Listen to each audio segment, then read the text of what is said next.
Lembrando-se que o indicativo usual, no Rio Grande do Norte, por exemplo, é formado pelo prefixo PS7 e sufixo DX, no meu caso PS7DX.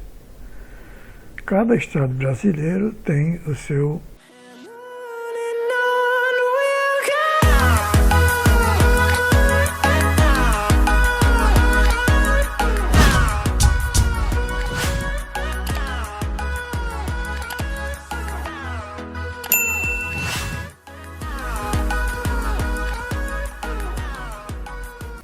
a estação que você fez o contato, com quem você falou. Lembrando-se que o indicativo usual, no Rio Grande do Norte, por exemplo, é formado pelo prefixo PS7 e sufixo DX, no meu caso PS7DX. Cada estado brasileiro tem o seu prefixo, tá? Veja bem, PS7, Papa Yankee 1, Papa Yankee 2 é prefixo. E depois dessas letras você tem o sufixo. Então, às vezes o colega pergunta no rádio, colega, qual é seu prefixo? Na verdade ele está querendo saber qual é o indicativo, mas ele está perguntando erradamente. Então, se o colega me perguntar no rádio qual é o meu prefixo, eu vou dizer a ele PS7. Ele vai dizer, se ele não tiver prática, se ele não atentar para isso, ele vai pensar que o meu indicativo é esse. Então, se ele perguntar meu indicativo, aí eu digo PS7DX. Isso é um detalhe que eu acho importante, porque é errado você dizer que seu prefixo e dizer seu indicativo. Além desses indicativos principais que eu coloquei aí, todos os estados brasileiros têm o indicativo começado por PU. Então, o PU, que é exclusivo para o classe C, todos os estados têm. Então, aqui no Rio Grande do Norte, o prefixo do PU é PU7. Tá? Tem alguns estados que continuam com PU7, só vai mudar o sufixo. Por exemplo, Paraíba é PU7, Pernambuco é PU7, tá? Rio de Janeiro é PU1, tá? São Paulo é PU2 e por aí vai. Observe que PS7 existe muitos aqui no estado, mas PS7DX só existe um. Então esse indicativo ele é único no mundo, tá? E quando o colega tem experiência de rádio, ao ouvir o indicativo PS7DX no rádio, seja em fonia, em digital ou em telegrafia, CW, ele vai saber, esse aqui é um colega lá do Rio Grande do Norte.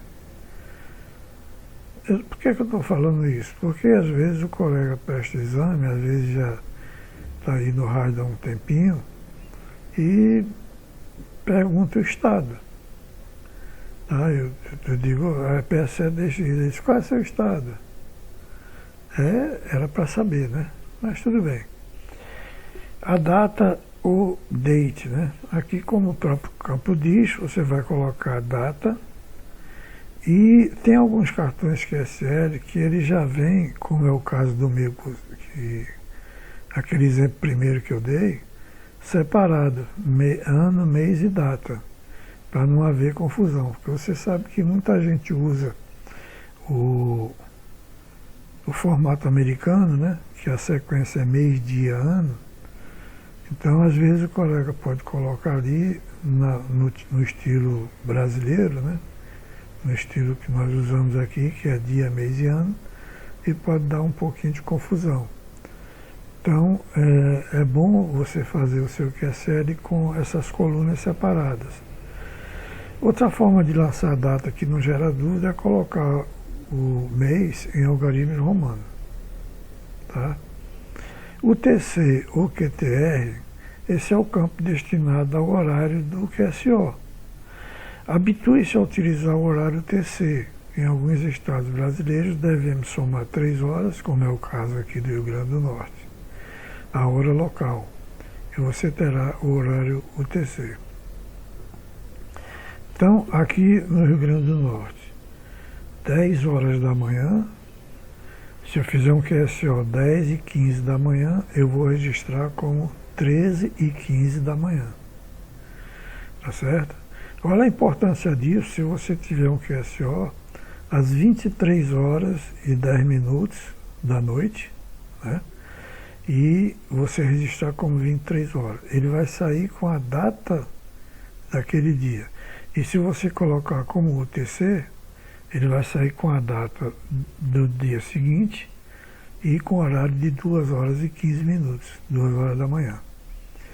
Então, é uma diferença importante que você deve observar, até porque, por exemplo, se você usar o LOTW é UTC. Se você mandar uma data dessa errada, com uma hora dessa errada, com 3 horas de diferença, que seria o caso, o seu contato provavelmente não será reconhecido, porque ele tem uma distância muito grande de QTR, né, de horário. O LOTW é uma ferramenta muito boa, muito bacana para emissão de certificado DXCC, WPX e tem outros. Qual a importância de você usar o horário TC? Veja bem, como é que o meu horário do QSO vai bater com o horário do colega, digamos, da Europa? Qual a importância do horário TC? Veja bem, o horário TC, ele possibilita que um QSO que você fez com qualquer estação, em qualquer parte do mundo, seja registrado no mesmo horário que você registrou o seu. Porque, de acordo com o fuso horário, este país que você falou, ele vai ser corrigido. Então, por exemplo, nós aqui no Rio Grande do Norte colocamos mais 3 horas. Aqui Rio, São Paulo, só tem uma diferença, eu acho que em alguns estados do Norte. Mas, a princípio, se nós fizermos aqui um QSO 10 horas da manhã, eu vou registrar ele como 13 horas. Por exemplo, se eu fizer um QSO com um colega de Portugal, o horário TC nosso aqui, eu vou corrigir ele para 13 horas, eu vou aumentar 3 horas. Ora, 10 horas aqui não é 10 horas em Portugal, porque a diferença aí de Portugal ao Brasil de horário é 6, 7 horas, né? Por aí, vamos considerar 6 horas. Muito bem. Megahertz ou banda, eu já falei disso um pouco mais acima. O modo, né? Que são vários modos que você vai colocar lá. O RS e o RST. Aqui, por exemplo, tem um erro comum aí. O colega faz um QSO em CW e quando vai botar a reportagem, bota lá 59. Ora, faltou um dígito. CW são 3 dígitos. 2 dígitos é o QSO em SSB.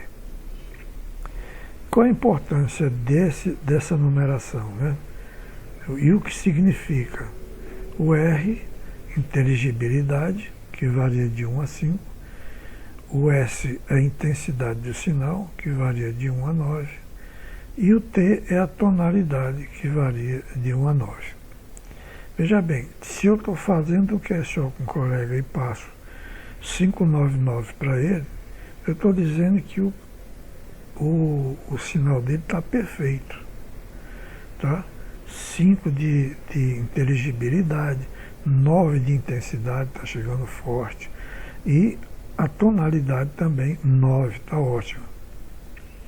Quando você passa uma reportagem de sinal com convicção, você ajuda o colega a avaliar o equipamento e as antenas dele. Então, é possível identificar se tem algum problema na estação. Um exemplo que eu vou dizer que aconteceu comigo. Certa vez eu estava fazendo o QSO com um colega da França e ele passou 597. Olha, a tonalidade, para ela estar perfeita, tem que ser 9. Ele passou 7 para mim e eu fiquei preocupado. Eu pedi para ele confirmar, ele confirmou 597. Esse 7 diz que a minha tonalidade não está perfeita. Então eu preciso verificar se eu estou com algum problema na estação. E eu estava realmente, a fonte que eu estava usando, ela não estava suportando a potência que eu estava usando. Então o meu rádio estava, como a gente diz, piando, né? E eu tive que mudar a fonte. Então eu teria que mudar a fonte, botar uma fonte melhor ou diminuir a potência.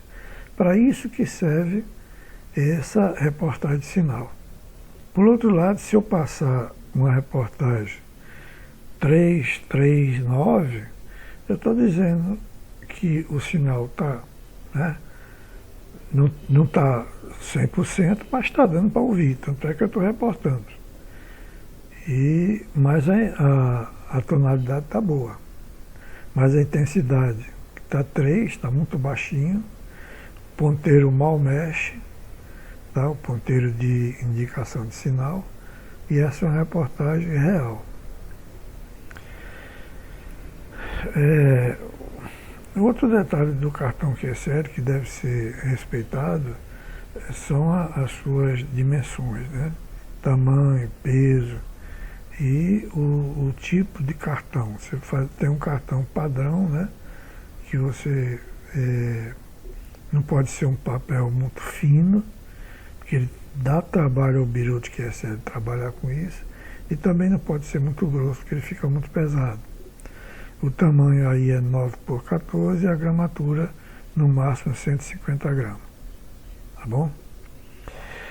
Como eu citei antes, com a chegada da tecnologia de informática e internet, o controle e a utilização dos QSLs ficou mais fácil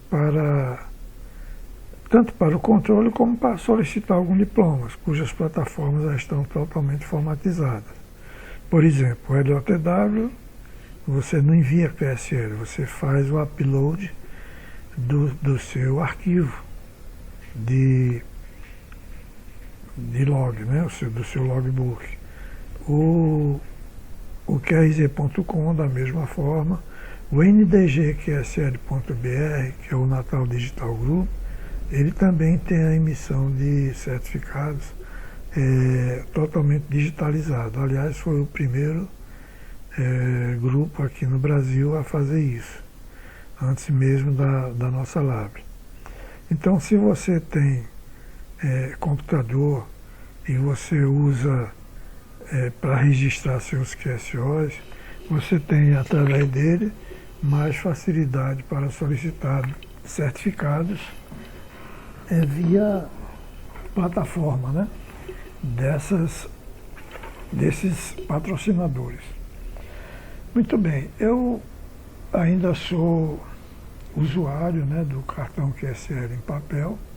Recentemente eu mandei fazer 2.000 cartões, e esse aqui é o último cartão que eu fiz.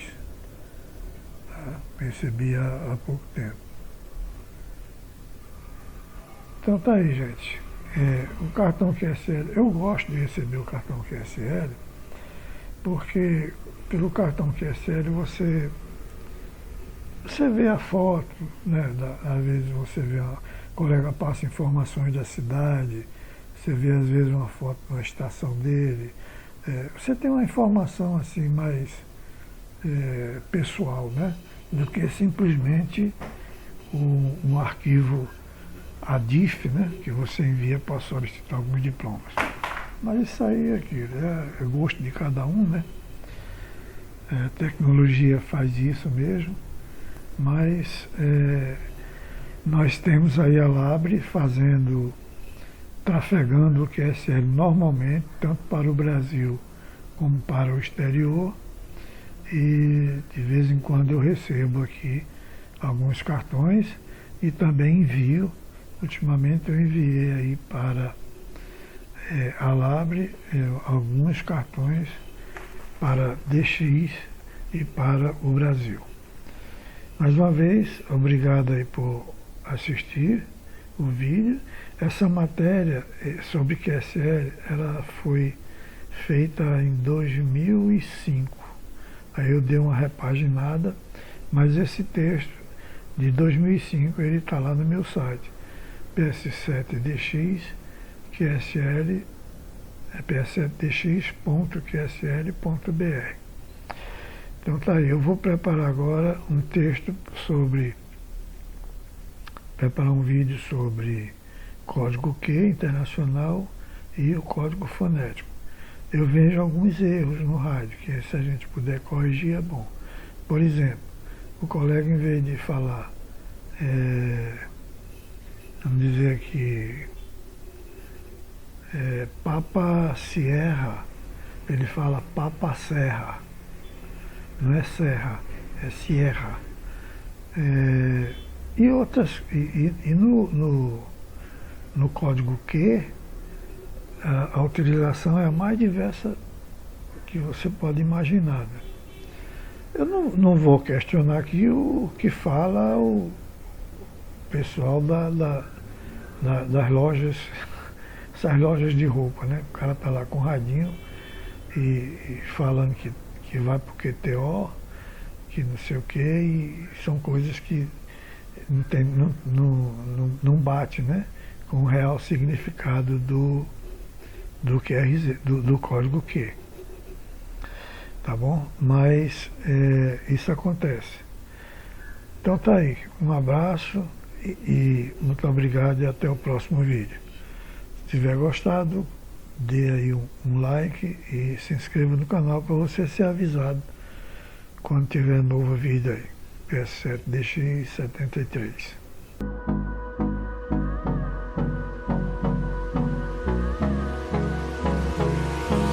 Hold me close till I